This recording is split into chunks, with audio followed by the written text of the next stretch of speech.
But life's just one long party for those 20-somethings living in the real world. And if those guys are just too cool for you, then there's always something hot off the press at 6:30. Start ending the weekend on Sunday with Channel 4. Now, the start of a new series featuring the cutting edge of modern music in Electric Ballroom.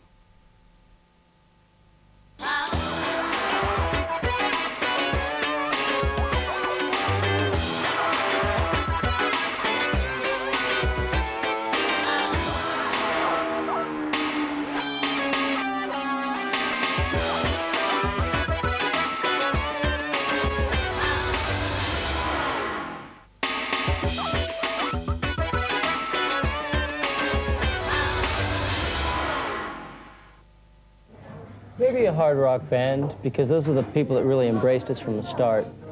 And that's really good. I mean, we kind of could have gone anyway in the beginning. We could have gone in a bunch of different directions. I think the hard rock section really picked up on us right away. But that's not all we are. We're different things. Yeah. And we want to be those other things that we are anyway.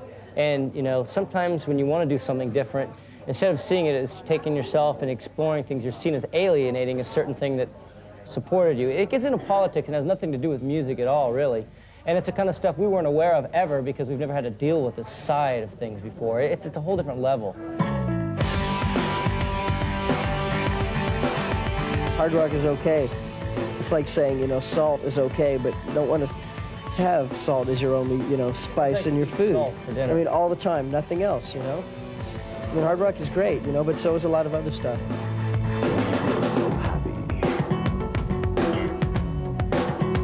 Why the title Angel Dust for the album? There's no song on the album called Angel Dust. Is there a meaning behind that? Well, these kind of things, you know, it's better off just leaving it what it is and not really having to break it down again. It's what we chose that. We chose the picture with it on the front and the picture on the back so that we don't have to explain it. It's kind of a visual thing, you know, picture says 1,000 words, you know. Let it speak for itself, set the mood, and really, hopefully not have to talk about it so much. It's kind of what it is, you know. When you talk about all my answers are kind of vague, I understand, but there's just certain things that you can't talk about. Either you have a feeling, it's an emotional thing, you have a feeling for it, and you gravitate towards it, or you don't.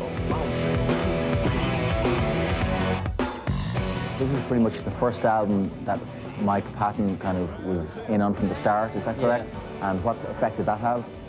Well, I think he feels a little more satisfied with what he put into it, for one thing. I think he put a little more of himself into the record. And since he knew us a little better, we knew him a little better, I think that he had more of the freedom to do that.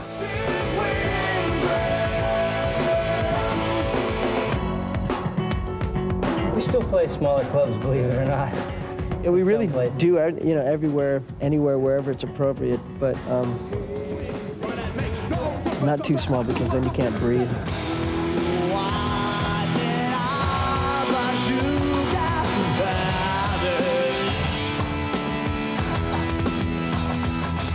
Fame is really, it's not even a thing worth paying attention to unless you need a free drink at 2 in the morning.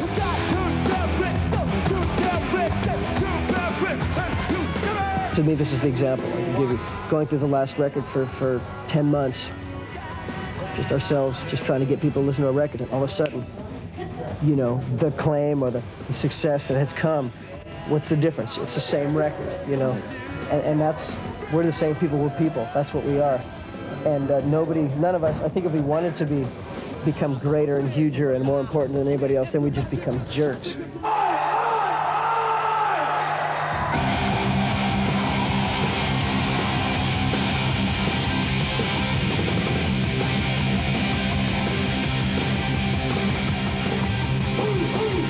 The next record is going to be very, I can predict this. It's going to be very bold. It's going to be definitely something we've never done before. It's going to be something that's been a long time coming. It's something that we're all very excited about. And that will be reflected, I think, musically as well as chemistry-wise. Someday, you know, you wake up, you have a different idea in your head, you know? So now we don't really have the idea yet, but we can see the idea. We can visualize the idea. I don't know if that makes any sense, but we'll just have to see what happens. Stay tuned.